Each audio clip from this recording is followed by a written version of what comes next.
C'est en 2019 que le Conseil départemental et la Chambre départementale d'agriculture de Meurthe-et-Moselle décident de créer en partenariat un réseau de 6 fermes ambassadrices de la biodiversité dans le département.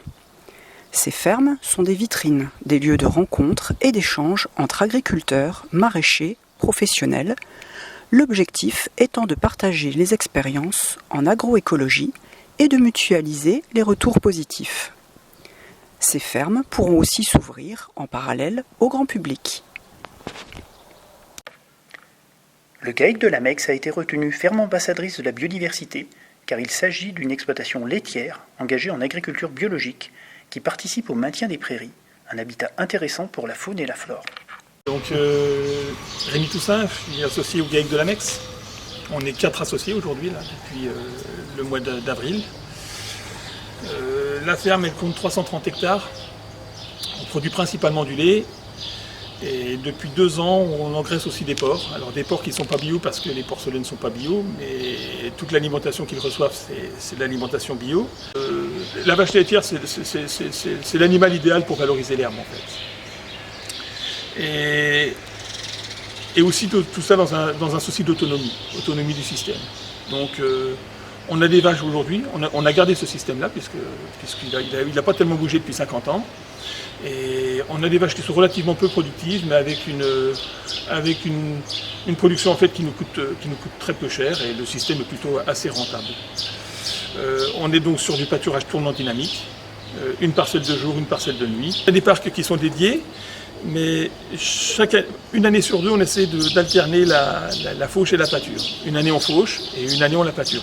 Généralement, systématiquement, elles sont toutes pâturées en arrière-saison. Sur les parcelles, au niveau des cultures, on avait jusqu'à présent un système relativement simple. C'était donc sur les système prairie temporaire de 3 ans. Et puis après, on avait un système blé, orge, triticale, pois. Et depuis 4 ou 5 ans, on se rend bien compte que ce système-là, ça ne fonctionne plus avec le changement climatique et on essaye vraiment de diversifier notre sol.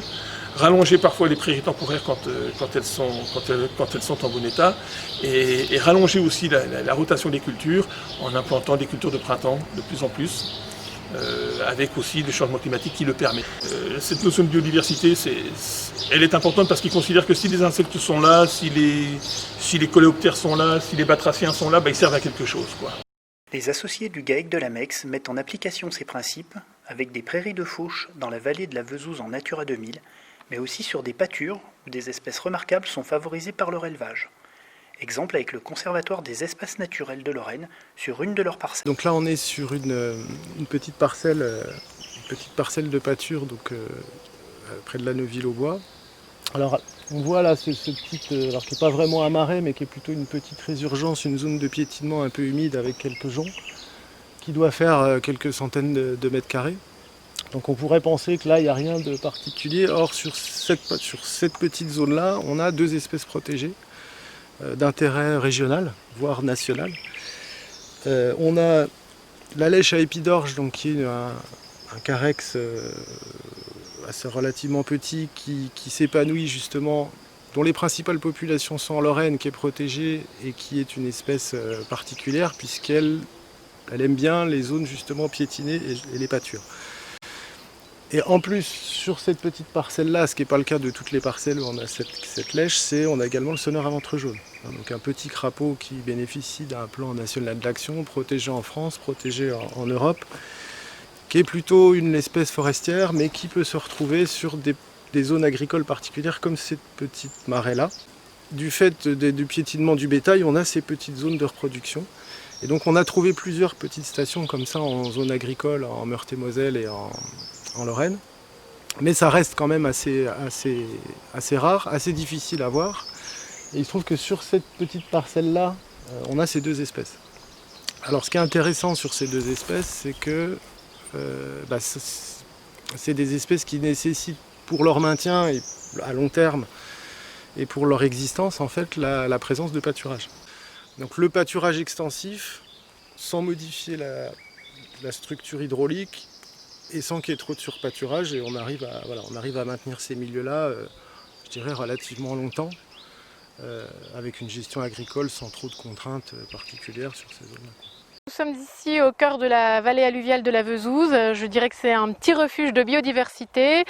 Donc le GAEC de la Meix a quelques parcelles dans la zone Natura 2000. L'intérêt patrimonial, je dirais, du site réside à la fois dans la diversité des groupements végétaux qui sont présents et aussi dans la diversité floristique. Ceci s'explique parce qu'ici on est dans un paysage herbagé qui est constitué à la fois de prairies et de pâturages, mais à cette période, dans cette même parcelle, à la période hivernale, on serait sans doute les pieds dans l'eau parce que naturellement la Vesouse sort de son lit et elle vient inonder en fait ces secteurs de prairies et elle vient alimenter en alluvion ces parcelles. À 2000, j'interviens auprès des usagers, des élus en fait, et aussi des agriculteurs, parce que les agriculteurs, c'est principalement l'activité qui domine sur ce site.